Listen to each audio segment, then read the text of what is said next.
నరసరావుపేట మండలం పమిడిపాడు గ్రామానికి చెందిన కొందరు రాజకీయ పార్టీలకు విజయవాడ వరద బాధితులకు సహాయార్థం విరాళాలు సేకరించి ముఖ్యమంత్రి సహాయ నిధికి అందజేశారు.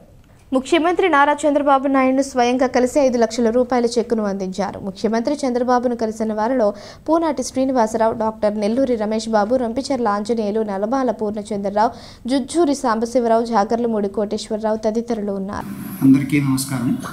ఇటీవల కాలంలో జరిగినటువంటి వరద ప్రభావిత ప్రాంతాలలో విజయవాడలో వచ్చినటువంటి బుడమేరు వాగు ఒడ్డు కొట్టుకుపోవటం వలన వచ్చిన వరద ప్రభావిత ప్రాంతాల్లో ప్రజల ఇబ్బందుల్ని చూసి మా ఊరి తరపున నరసరావుపేట మండలం పమిడిపాడు గ్రామం తరపున ప్రజలు పడుతున్న ఇబ్బందులను చూసి మా వంతుగా సహాయం చేయాలని చెప్పేసి ఒక ఆలోచనతో ముందుకొచ్చాము.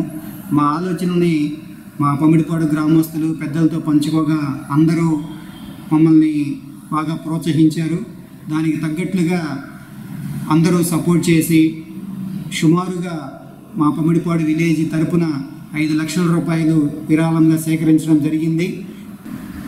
ఈ మధ్యకాలంలో విజయవాడలో ప్రకృతి ప్రకోపానికి బలైపోయినటువంటి అనేక కుటుంబాలు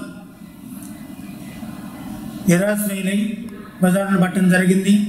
వారందరి ఇబ్బందులను కూడా గమనించినటువంటి మా పమిడిపాడు గ్రామ ప్రజలు మనస్ఫూర్తిగా కుల మత విచక్షణ లేకుండా, పార్టీల విచక్షణ లేకుండా అందరూ కూడా ప్రతి ఇంటి నుండి కూడా అందరూ కూడా విరాళాలు ఇవ్వడం జరిగింది. నమస్తే.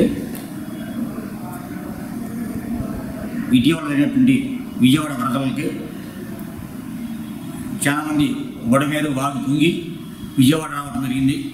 విజయవాడలో ప్రజలు నానా కష్టాలు పడుతుంటే చూసి ఎంతో కొంత సాయం చేయాలనే ఉద్దేశంతో వారికి కూడా మనం సాయం చేద్దామనే ఉద్దేశంతో డాక్టర్ నెల్లూరి రమేష్ గారు, రొమిచర్ల ఆంజనేయులు గారు, తర్వాత మా గురువు గారు అయినటువంటి కొండవీటి అంతయ్య మాస్టారు వాళ్ళ నాన్నగారి పేరు మీద విరాళాలు ఇచ్చి ఉన్నారు. వారి ప్రోత్సాహంతో ముందుకు రావడం జరిగింది.